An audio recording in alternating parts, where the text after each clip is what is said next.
Recording now.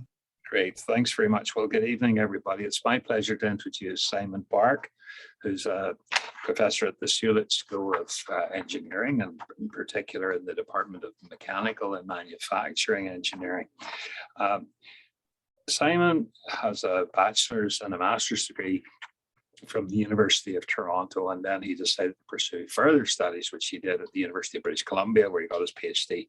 And then he joined IBM, where he worked for a while in procurement, engineer, working on printed circuit boards. He's also worked at mass prototyping, dealing with rapid prototyping systems. Now, as a professional engineer in Alberta, he's also a member of the International Academy of Production Engineers. Simon has a very extensive research interests, going all the way from pipeline engineering, nanocomposites, directional drilling, printed electronics, and so on and so forth. And he's a busy fellow because besides teaching and researching, he's also found time to have 3 startup companies that are quite successful, and has also been the recipient of a number of awards, including the Young Innovators Award, the Hewlett School of Engineering Teaching Award, and the Hewlett School of Research Excellence Award.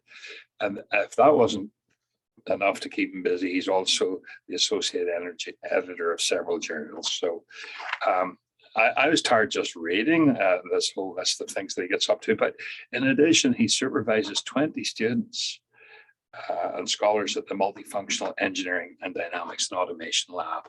So without further ado, Simon, welcome. And you're going to speak on nanocomposite enabled sensors and other applications. So welcome, and the floor is yours. Thank you, Alan. It's a great pleasure to be here and present some of our work. And this is possible because of my students. So I've been working at the University of Calgary for the last 19 years. And as I mentioned before, I have founded a few startup companies, and I also discuss what they do. So today, I'll talk about nanocomposite enabled sensors and other applications. So at the MEDAL, which is Multifunctional Engineering Dynamics and Automation Lab, we work a number of different projects. So one is developing sensors and perform monitoring, and the other one is advanced manufacturing, namely making composites and also fabricating using machining processes. And lastly, working on different energy aspects. So recently, we started to work on hydrogen pipelines and also lithium-ion batteries. At this moment, my group consists of approximately 30 students and postdocs. And we are doing many interesting things. So I'd like to share some of those. So the outline of the presentation is, first, I would like to talk about nanocomposite sensors. What are they and how they work? And then continue on with the printed electronics. Briefly touch on lithium-ion batteries and where we are and how it's going. And lastly, pipeline leak detection sensors. So you probably heard Industry 4.0. It started from the first industry revolution for power generation to conveyor belt to computers and now cyber physical system. And people, consider Industry 4.0 as a sort of important aspect. You connect the things and provide the data, and then you perform data analytics using machine learning and whatnot. So this bottom picture shows modern vehicles. And what's the difference between today's vehicle versus vehicles 15 years ago? You have approximately 15 times more sensors for modern vehicles for safety and for optimum performance. And nowadays, even people are talking about autonomous vehicles, okay, without human being or minimum control by human. So what we need is cost-effective sensors that are accurate and reliable, and yet they're fairly cost-effective. We call this as a pervasive sensing. In our lab, we've been trying to achieve this pervasive sensing by utilizing nanocomposites. The first type of sensors are that they try to measure force. Measuring force is important. Traditionally, measuring force requires a fairly expensive instruments, and they can cost anywhere from $10,000 to $100,000. Is there any way we can measure forces more cost effectively? And if we can measure forces, we can do monitoring, and we can do control, and we can also model different aspects. And in my lab, we've been using machines like these. This is a CNC machine. And we use a tools, very small tools, almost like thickness of hair. And these things operate at approximately 160,000 RPM so that we can cut things in miniature shapes. And the monitoring force is critically important. However, many existing sensors are fairly expensive. The common type is piezoelectric table dynamometer. This is from Kessler. And this one uses a piezoelectric quartz crystal. And something like this thing costs approximately $30,000 to $40,000, which is very expensive. Other types include the laser interferometers, okay, using laser to measure with the movable mirror, or capacitive sensors. And again, they all have a pros and cons. The common thing is they're fairly expensive and very difficult to implement. So we've been thinking, and is it possible to develop sensors, okay, that's conformal and pervasive? And we sort of developed like paint, like composites. And these paint, okay, exhibit piezoresistive and piezoelectric. And inside of this paint, we use what's known as a polyvinylidene difluoride polymer. It's plastic. And we zap it with the high voltage, and we can exhibit piezoelectric behavior. And because it's like paint, we can simply spray paint at different surfaces. So it's a form factor free. And by combining both the piezoresistivity and piezoelectric properties, we can achieve both high frequency and low frequency altogether. So how does these sensors work? And inside of these polymer, we put what's known as carbon nanotubes. Carbon nanotubes are the carbon sort of fiber looking. And the diameter of these carbon nanotubes are typically anywhere from 5 to 10 nanometers. And the length is approximately a few micrometers. So when you mix this thing together, and when you apply force, okay, electrons can hop. It's called the tunneling effect. Okay. And when you apply force, your resistance goes down. When you pull it, okay, because the distance between carbon nanotubes increase, okay, the electrons have difficulties in hopping, your resistance goes up. And this is known as a piezoresistivity. So this is what we utilize. The benefits of a piezoresistive sensing is that it is really good for low frequency applications. The other one is called piezoelectric properties. Okay. In particularly, we are using PVDF.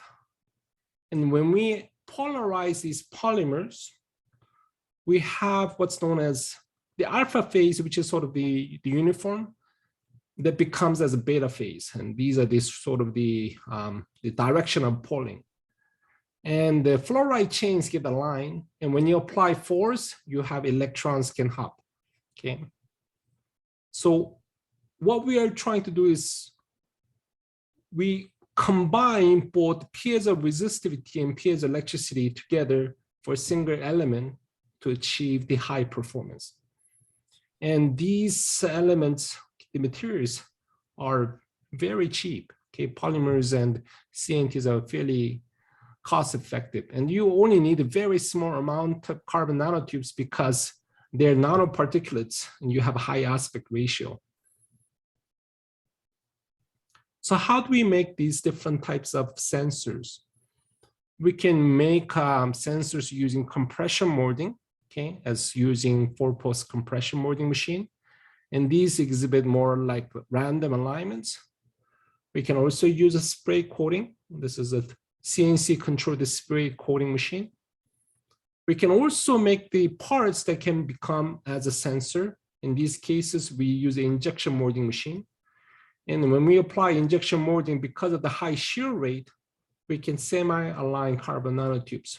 So it depends on the alignments, you have different properties. The first thing that we have to do in order to achieve piezoelectricity is that we have to zap it with the high voltage. There are a few different ways to do it. One is using high electric field known as a corona charging. As you can see, this is sort of the purplish color indicates corona charging, and this is the sample that we have underneath. So when we zap the polymer, we can achieve a fairly high piezoelectric coefficient. It's called the D33 meter. Okay. And this is a far greater than conventional sensors. And we achieve these and we combine the two piezoresistive and piezoelectric. So these are some of the examples. In this particular case, we put the sensor here and we are shaking with the shaker, vibration exciter. And this is, I just want to emphasize, at the 0.1 hertz, okay, piezoresistive measurement or the sensing aspect measures fairly well with the reference, whereas the piezoelectric is not so good. And the other way, at very high frequency, piezoelectric, the method can measure fairly high, good accuracy with the reference. You get for the piezoresistivity, you don't really measure nicely. Can we combine these things together through a sensor fusion so that we can achieve both the low frequency and high frequency? And that's exactly what we have done. Okay, and this is what we have achieved at different frequencies. As I mentioned before, we also try to attempt to make the table dynamometer.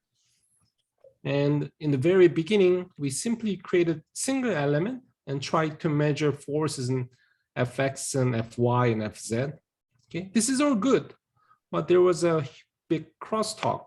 Okay, and then we designed different elements with the 6 elements and later on 12 elements, and we were able to measure the force. And when we compare with our nanocomposite sensor versus reference is that the $30,000 table dynamometer, we get somewhat similar result. Okay. And the Kistler table dynamometer has approximately 0.02 Newton accuracy. Again, our sensor shows even higher sensitivity, especially in the beginning. And we compared.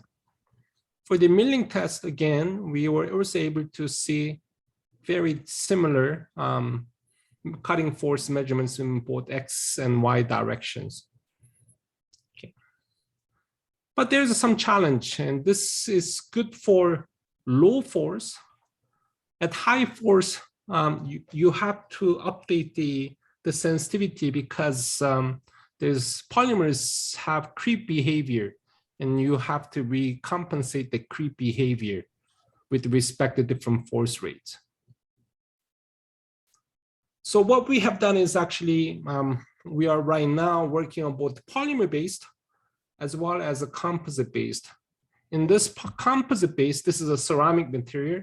We use a PZT, okay?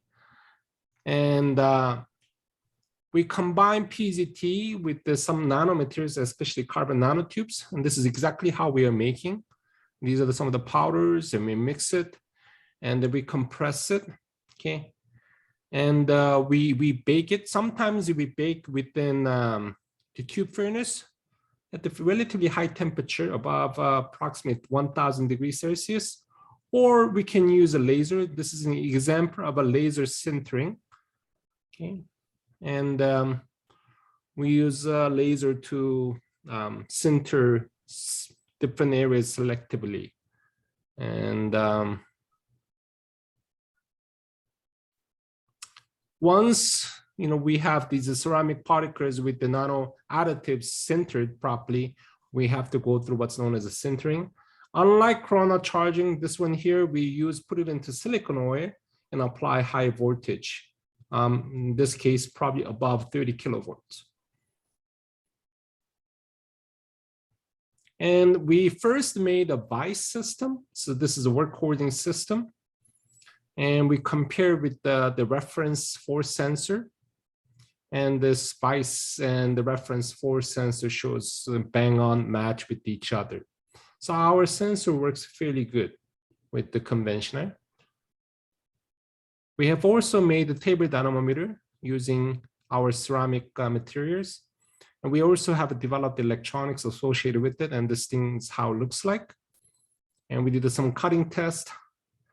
Compare with the reference. Again, it shows a bang on with each other. As I mentioned before, the Kistler table dynamometer costs anywhere from $30,000 to $40,000. We are able to make this thing less than $1,000. And the cost of $1,000 is mainly this material.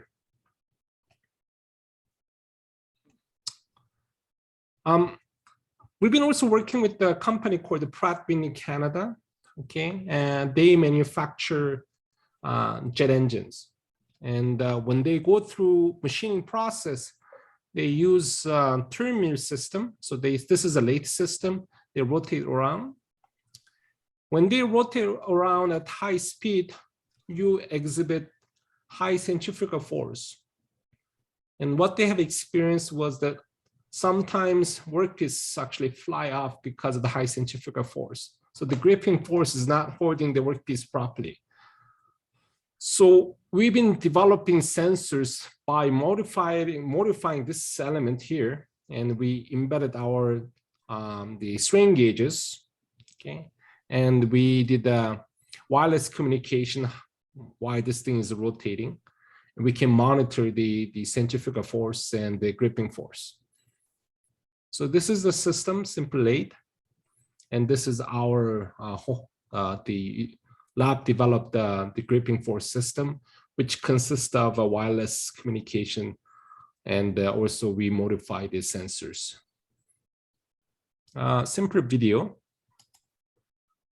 So while this thing is rotating, okay, and while it's cutting, we can measure both cutting force and the gripping force using our sensors.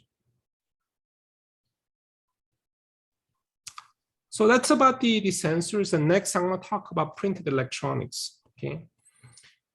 When we were developing sensors, yes.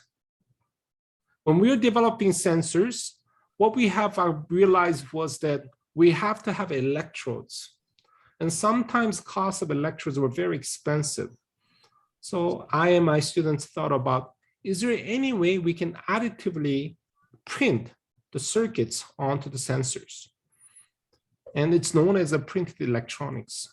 And what we are using is, this is an example of a screen printer. And this is a flash system, xenon flash, and we can sinter the circuits. So what's happening with the printed electronics? Well, right now, many companies are preparing flexible screens, okay, OLED screens, wearable sensors, different displays, different lightings and whatnot. And the whole premise is, it's like newspaper printing. This is called roll-to-roll printing. Can we print these circuits and sensors together and you can make them cost effectively. So traditionally, people have been printing using gold or silver, okay? And if you look at the price of gold or silver, they're very expensive. Gold is about approximately $40,000 and the silver is $500. And when you look at copper, the price of copper is orders of magnitude smaller than silver and gold. Yet the bulk resistivity is approximately similar. And we thought that, can we not use copper for making circuits, okay, using copper powders? And that can sort of, print the large volumes and large areas for a cost-effective manner. But there is a problem. The problem is associated with oxidation. So copper tends to oxidate a lot more than silver or gold. So what we have done with the assistance with my PhD students and postdoc, we have developed a hybrid copper ink, which consists of copper and silver. And this is the picture where you have a copper silver nanoparticles with some copper formate. And how we do sintering is we use a flash system. This is a xenon lamp. We flash it. And typical time of flashing is anywhere from 3 to 6 milliseconds. And this is important because the substrate that we are using is typically PET-based transparent substrate. And we do not want to damage these substrates. So the flash system enables us to do this by just to sinter the ink and does not damage the substrate. So we compared with the conventional copper ink versus our hybrid ink.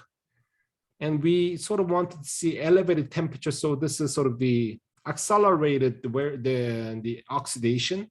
After 40 minutes, 180 degrees Celsius, the copper track gets oxidized and it's not conductive anymore. Whereas hybrid ink can conduct even after 40 minutes at 180 degrees Celsius. So, well, that's good. And this is a quick demonstration of my PhD student using the IPA, which is a flash sintering process. Just watch it. In order for us to get from the unsintered material to the sintered final product that's able to detect and transmit electricity, we have to do a process called sintering.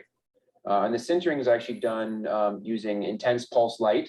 And basically what we have here is a sample that's been sintered. In this case, we actually use a metallic mask. So this is a piece of high nickel metallic material, very thin, that we've actually etched a certain pattern into. Of course, we can make various sizes of pattern from large to small. And the sintering process allows us to create a conductive pathway that selectively sinters only the area we'd like to do. Once we've gotten our patterns, the process is then becomes, we have to sinter it. So we take our liquid ink, and in this case, I'll have a sintering demonstration where we have a piece of our ink that we've let dry, so all the volatile compounds have been removed, and we placed one of our metallic masks over top of it. Now what we can do is, through the application of intense pulse light source,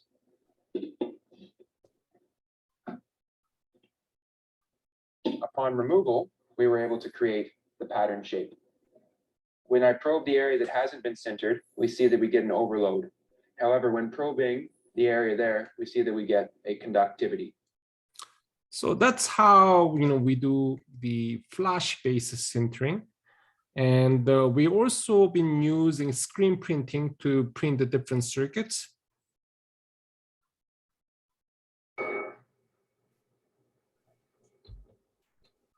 So this is a screen printer. It's like tissue making printer. And instead of conventional ink, we use our conductive ink.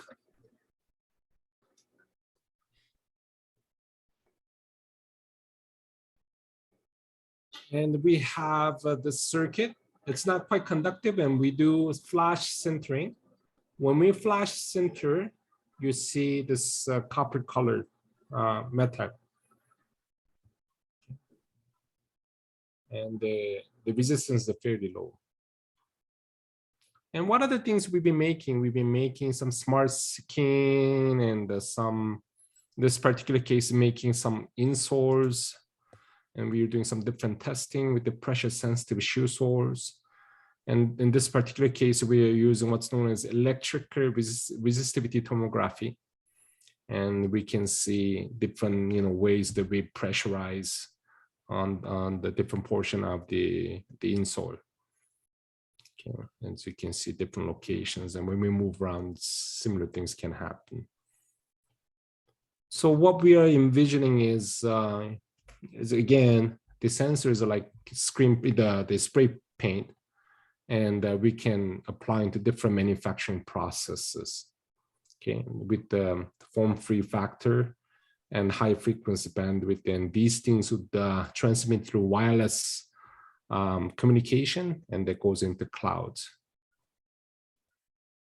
And this is again another very simple example here. This video outlines the creation of the MAC sensor and following a demo on the current prototype.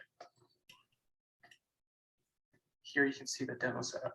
The MAC sensor and its associated acquisition device is connected to a laptop via USB or Bluetooth.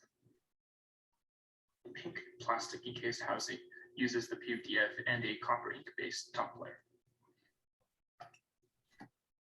The sensor works by measuring resistance at each matrix intersection within the sensing surface. The data acquisition device is based on an Arduino microcontroller with an IoTs and a voltage divider set up to measure each resistance. Bluetooth was also considered and was implemented after the initial design on one sensor. Here you can see the isometric view in action. So those are the kind of sensors that we are making. And we have actually created a startup company called Make Sense with my students. And recently we got fair size investment from a company from South Korea. And the company is actually making batteries. So we sort of pivoted to using similar technologies for sensor making into battery making. And since last year, we've been doing quite a lot of lithium-ion batteries. And lithium-ion batteries is picking up, especially for the automotive applications and storage and other aspects. Okay. So our lab, we've been developing, we are sort of pivoting from sensor making into battery making. And surprisingly, the processes are somewhat similar. So what does the market need for the batteries? First, you want to be cheap, okay, with the high capacity and high energy density, high power density, and safety, as well as longevity of the batteries and different temperature, predictability, and recyclability.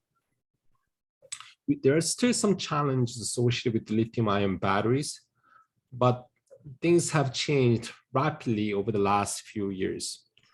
And the rapid change, as like say, for example, 10 years ago, cost versus the same type of batteries today, you have 10 times more performance with the same price. And this is what enabled many electric vehicle companies to be able to achieve, let's say 400 miles, 500 miles, distance for the batteries. So as I said, we pivoted, okay? And this is the sort of the system that we have in our lab. We do mixing with different mixers, and we make a slurry out of this. And then we go through the film coating, we go through the vacuum oven drying, and then calendaring through a roll press machine. And then within the glove box, we have a coin cell making with the crimping device. Then we go through various different testing. So even though our research recently sort of pivoted to more towards the lithium-ion batteries, we have achieved a fairly interesting result. Okay. And this is actually the picture from Tesla Day, Elon Musk talking about next generation of batteries. And what we are doing is actually we are adding what's known as silicon. So this is silicon goes into anode. So traditionally, graphite has been used as anode. By using silicon, theoretically, you can have 10 times more capacity than graphites, and we are using silicon.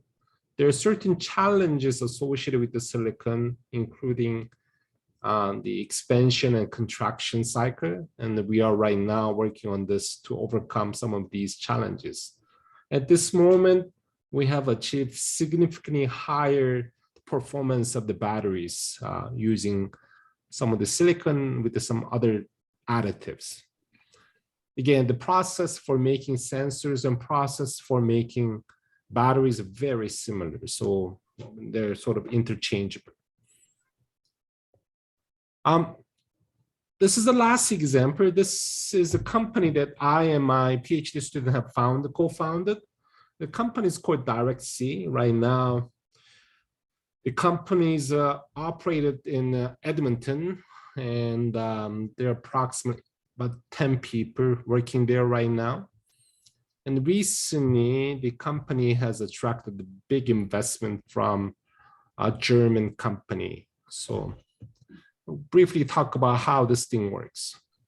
Okay. So in 2010, major incidents have occurred. Kalamazoo River for the leaks, and San Bruno's, okay, and Deep Horizon. Also, Nexon leaks happened in 2015. I visited Kaohsiung in I believe it was 2018, but in 2014, they had a big explosion of a pipeline. So I and my student thought that why not develop sensors to detect the leaks? And that kind of a sensor is like literally paint, spray paint, and then be able to see. So very early stage, we have developed a sensor network, okay, to detect the direct hydrocarbon. And this thing uses what's known as a chemi-resistive. So when hydrocarbon gets interact with some of the polymers and nanoparticulates, especially carbon nanotubes, electrically the behavior changes, and we use change of this electric behavior to detect. So this is the very early prototype. We filled it with the crude oil, and we literally drilled a hole, and we sort of checked how these things, the actually hydrocarbon leaked out, the oil leaked out. And when we mapped it, it shows exactly same pattern as how it got leaked. And we present this to Innovate Calgary, which is the commercialization arm of the University of Calgary. And they have invested and formed a company called DirectC. Now, the company has attracted multi-millions of dollars, and it's growing. And now, and as I mentioned before, we recently got the big investment, and the company will probably double the size in next few months. And this is, again, very early stage how we have developed this thing. So this is an example. This is the sensor, and we filled it with the motor oil, synthetic motor oil. Okay. It doesn't have a huge amount of VOC, but still the sensor will be able to pick up the vapor form from synthetic motor oil, as you can see. So we pitched this to the Innovate Calgary, and they have invested $500,000 to form the company. Okay. And this is sort of our, future goal. This is the actual paint that becomes as a sensor, and this green screen shows the electrical map of this entire. This is sort of the mimicking long pipelines, pipe section. And what my student is putting is 1 microliter of a pentane onto the surface.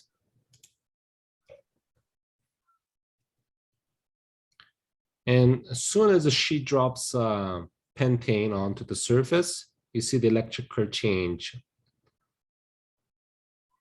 Okay, so it's almost instantaneous. very quick response time.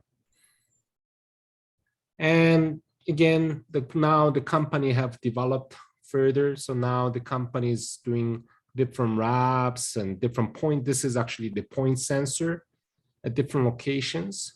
They also have wrap sensor underneath the exposed pipe sections, also berm sense, different storage areas.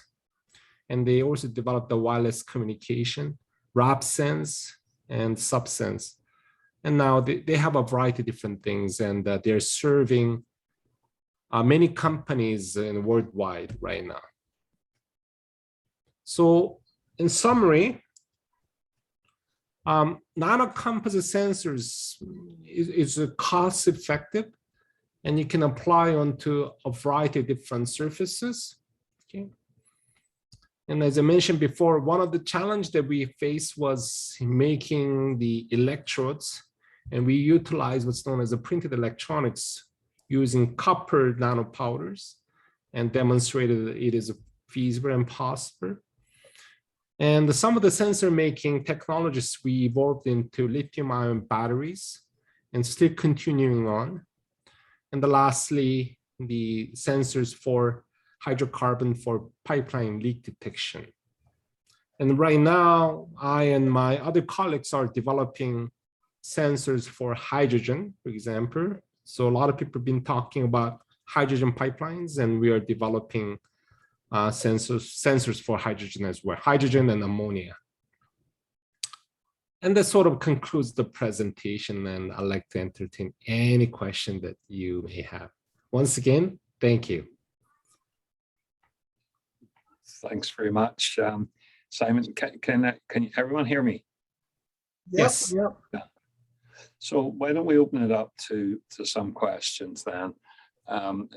I suppose you could start with the very last one with leak detection, but can I go to the very first, Simon? You talked about some of the machines that you had that were machining at a rate of 160,000 RPM. Yes. Spindles. How would you drive that? Is that compressed air or something like that? No. So these are electric motor based spindle, and they have, it's like any other big spindle. The spindle is actually from Switzerland.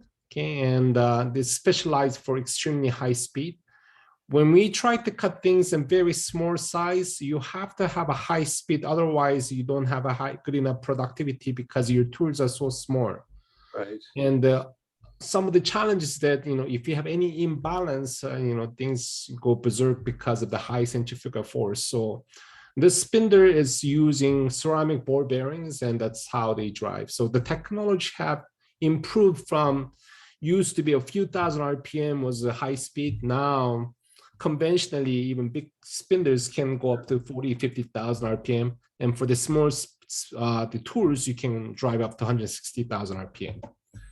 Well, I also noticed that you had a 15 kilovolt supply. How do you keep that stable? You would need to have a stable electrical supply.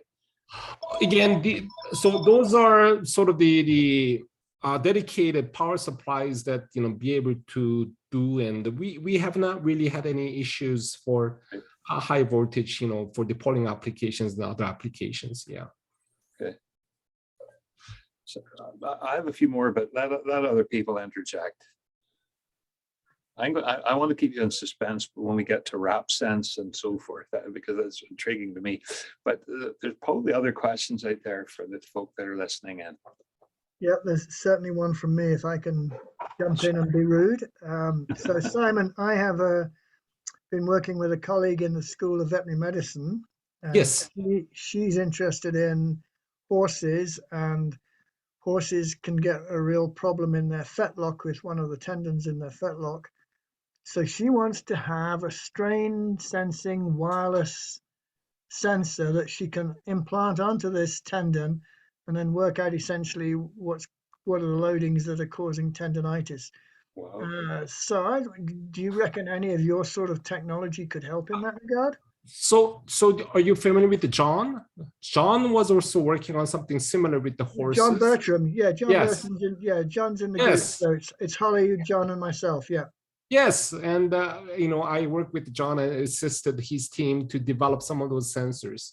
and it's quite possible and so on. And we sort of translated some of our know-hows to his team. I'm not quite sure what he's working on now, but there was a few years ago, I think 3 or 4 years ago, he had a number of summer internship students, and we provided some of the know-hows to translate some of our sensors into the horse applications. Okay, sounds good. So I'll be coming after you sometime in the future to pursue that further.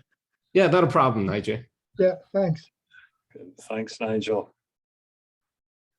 You mentioned that to increase the capacity of the this lithium-ion battery, you are mixing with, in your case, was it graphite? No, silicon. Silicon, yes. And when you find that kind of material to mix together with this lithium ions battery, how could you find that kind of potential candidate material? So again, so silicon has been reported by many researchers. And if you look at the chemical structure, lithium ions, so for example, graphite, only 4 ions, or the 4 ions can be attached to graphite, whereas a silicon has, I believe 6 or something more. And the theoretical capacity of a silicon is well known. It's about 10 times more. The big problem is that when you have lithiation going on, when you have a charging and discharging, the volume of a silicon expands about 300 to 400%. Oh. When you have the expansion and contraction, the silicons get pulverized, actually break down, and that's reduced the performance. Even though theoretically you have high performance, as you go along many different cycles, the system degrades really, really fast. And the question is, how can we minimize this degradation? And we are using some nanoparticulates and the unique manufacturing process to overcome those challenges. Unfortunately, I cannot show the result because there's some IP issues associated with it, but that's what we are trying to do. Yeah. Okay. Even though you explain those kind of things, I may not be able to understand that. But anyhow. So what, again, so let's say I can give an example. In Porsche Taycan, okay, Porsche, it's an electric vehicle, that Porsche develops, okay.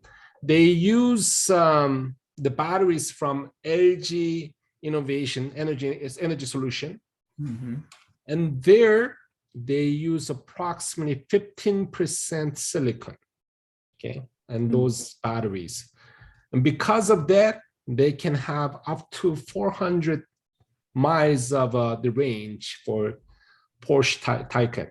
Okay. Wow. Yeah. The big, the thing is, can you make these things cheaper, more reliable? And a lot of companies are going after even 1,000 miles, and you'll probably see that within the next few years. Still, there are some challenges associated with the batteries, namely safety. Okay, when you go through, so we use lithium and we're charging and discharging. There's a thing called the dendrites that grows, and dendrite is sort of the sharp, pointy stuff, and it penetrates through separator. When penetrate through a separator, you get shorted, and that's when you cause different phenomena, short, and then the heats up and other things.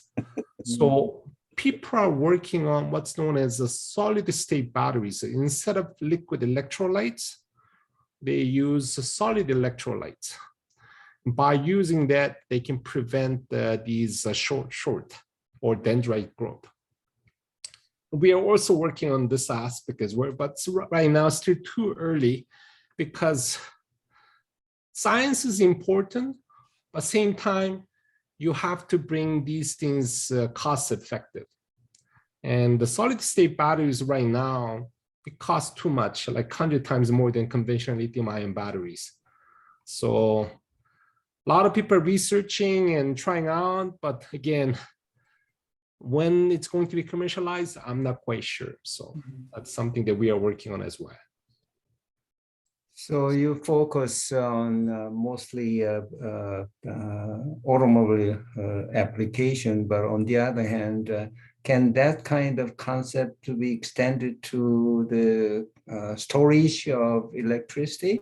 Oh yeah, sure, sure. I mean, it can be anything. It can be whether it's right now. A lot of people are interested in electric vehicle because they are the major users of the batteries compared to the storage per se, and that's why a lot of companies are really focusing on EV applications. But I mean, it can be used in anywhere. Okay, thank you. Thank you. Any other questions? Simon, when you were talking about the smart skin, you had an example, or your student had an example of an orthopedic shoe.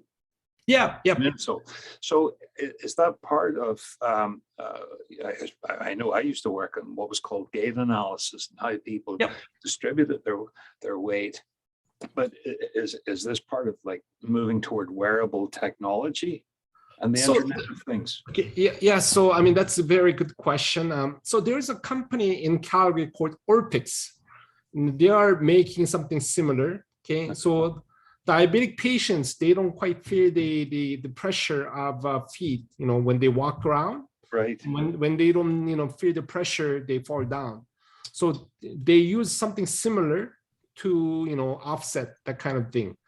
Right. What we developed was, when we talked to one of the companies in Asia, I asked the fellow, why try to make such a system, such insole, pressure insole, and the interesting answer was that, especially ladies, when they work out, okay, they instantly want to know how much weight they lose. So, okay. So we can use something similar for weight scale, and that's some of the things that actually the company that when we talked to was interested in. So, but again, this is just a proof of concept, and we are not right now pursuing these aspects. It's interesting. I once bought a pair of shoes in Washington, and I went into the store, and when I tried on the shoes, they said stand on the scale, and it could show for different shoes how my weight was being distributed across the sole of the shoe. And that was years ago.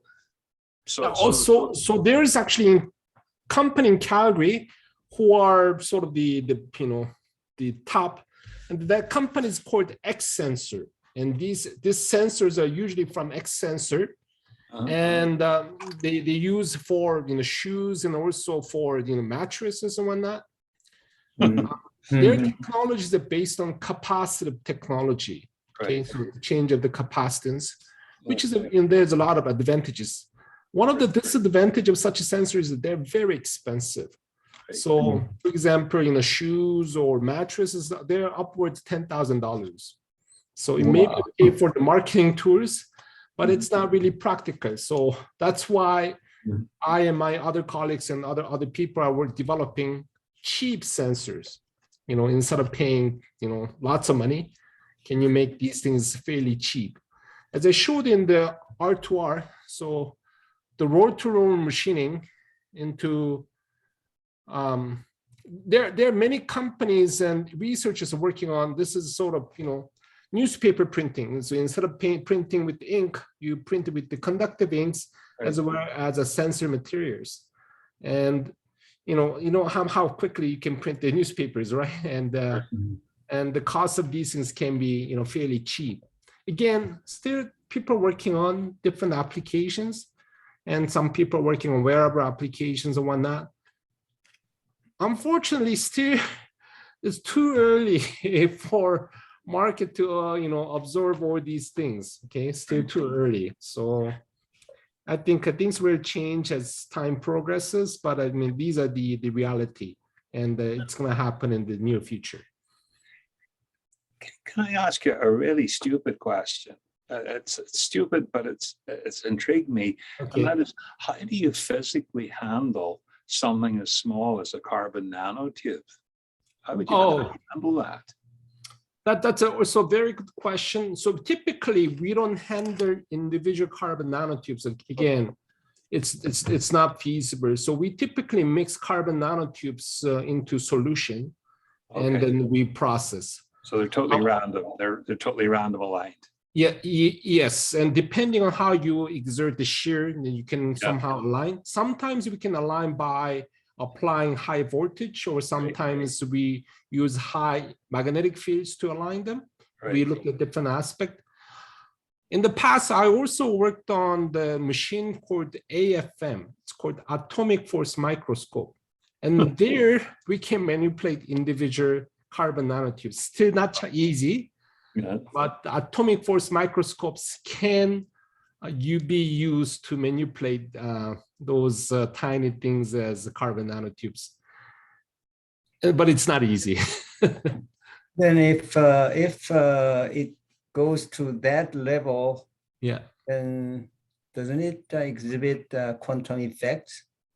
We haven't really looked at the quantum effects yet, but in atomic scale, there are certain things. So how the atomic force microscope works is because of the atomic force, okay? And that's what, instead of using, so that's typically how we do the measurements. What we are trying to do in our lab was actually, we use these probes, okay, these nanoscale probes, to mechanically machine parts, nanoscale parts. And we have published many papers, but the big challenge was practical aspect of it. It's all these things are fine, you do nano stuff, but is there any big usage? It's good for the papers, but in order for us to get from the unsintered material, but the reality is that the industry does not require those kind of things yet. So the most common type of nanomaterials used is sort of the anti-wrinkle and anti-stain coatings on your pants. Those are using the nanoparticles. Okay. Yeah.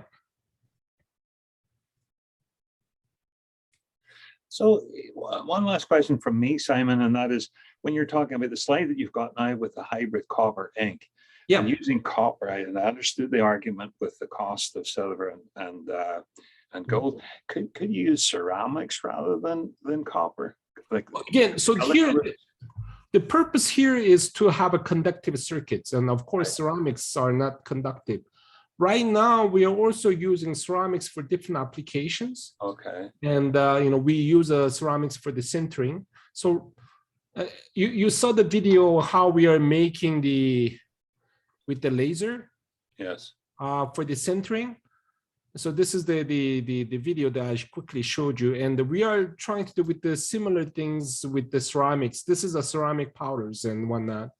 And we are using laser as well as a flash system to sinter different things, and they behave, in this particular case, piezoelectric properties for these ceramic sensors. And PZT is a well-known material for actuators as well as the sensors, and they have a high, the expansion and contraction if you apply voltage. Right. So the answer is yes. And again, what we are trying to find is, what are the needs? We are always going from what are the needs and what are the pain that people are going through, and can we provide, solutions to those pain and needs, and that's what we are trying to achieve. No, I think you're a born researcher, Simon, because you've got lots of solutions looking for problems. And there's lots of problems there. Getting the word out is really critical, I think. These are fascinating examples.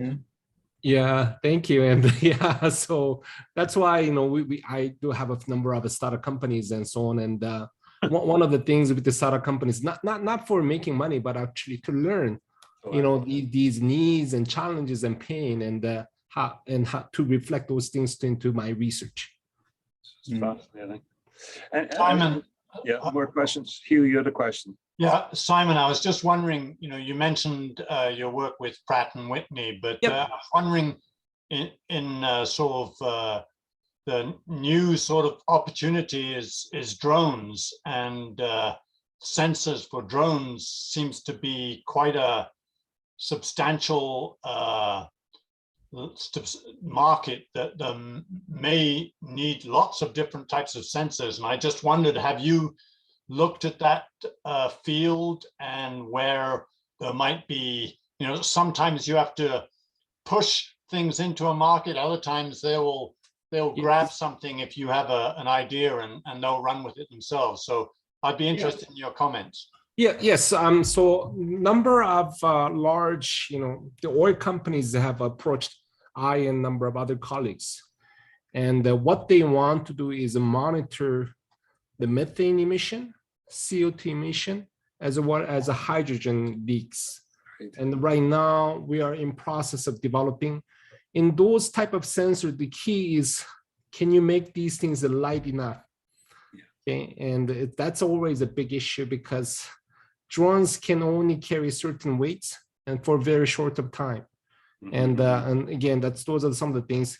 In terms of the Pratt Mini, I don't think they're interested in drones per se. They're interested in commercial aviation, and the team that I work with are making big engines, Pratt Mini engines for commercial jets, and one of the big challenges associated with those guys are that they're using more non-traditional materials. So traditionally they've been using titanium to machine, but now they use what's known as the ceramics combined with the ceramics and metals, and the forces associated with it is huge. So when these things rotate at high speed and you apply high force for cutting, and it's combined with the centrifugal force and eccentricity, often these parts fly away. And that's why they demand us to develop the new type of sensors to monitor that and prevent those damages. Yeah. Thank you. Okay. Thank you. Wow, it's amazing. Oh, this is only a small portion of what we do, and we also do many different things within our labs. And again, this is all possible because we have excellent students in my lab. So well, excellent students and excellent leader. And then next time you will shout us instead of yeah. Wow. Thanks. I'm going to ask, are there any more questions before wrapping up? Are there last chance for people to ask questions of Simon, because he seemed very willing to answer them. Hello, Simon. Hey, Chris Ward here. I work for a company in town called E3 Metals. So we're looking to extract lithium from the saline aquifer that underlies a good portion of south central Alberta. Right. I'm at the moment we're in sort of pilot stage activities. In the longer term, we'll be looking at fairly long distribution pipelines, and leaks and things like that become a concern. We're hopeful that we'll be able to access the reservoir in areas where there aren't oil and gas in it, because that's not what we're after. We're after lithium that's in the brine. Do you think you could, can you do leak detection that's aiming for chloride leaks or the calcium, magnesium, sodium, all the things that come with it? So at this moment, we haven't really done that yet, but it may be possible. And maybe Chris, maybe in offline, maybe we can have a more chit chat as we go along. Yeah. Yeah, that'd be fun. Okay. Thanks. Yeah. Thank you. That would be great. Yeah, we have a big enough problem, Simon, with hydrocarbons leaking out. Now the possibility of having contaminated brine. Wow. You'll be busy. Yeah.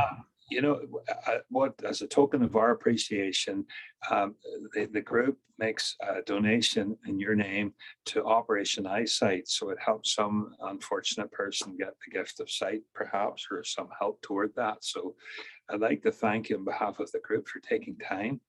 It's a fascinating range of topics, not one, but many. Yeah, thank you. Thank you. Really appreciate it to see you all and able to present some of our findings. And we'll follow up. I'm sure Mike and I will certainly follow up with the distributed sensors for coatings. It sounds very, very promising. So I think we're finished, Hugh. We're right on 8 o'clock before they kick us off. Yep. Thank you very much, Simon, and thank you, Alan, for the introduction and the wrap up. So really appreciate everybody attending. And yeah, we've got another interesting talk in March. So it's about spaceman. yes, that's correct. So look forward to you being able to join us then. Thanks very much, everybody, and thank you again, Simon. Thank you you for this opportunity. and good night. Good night. Thank you.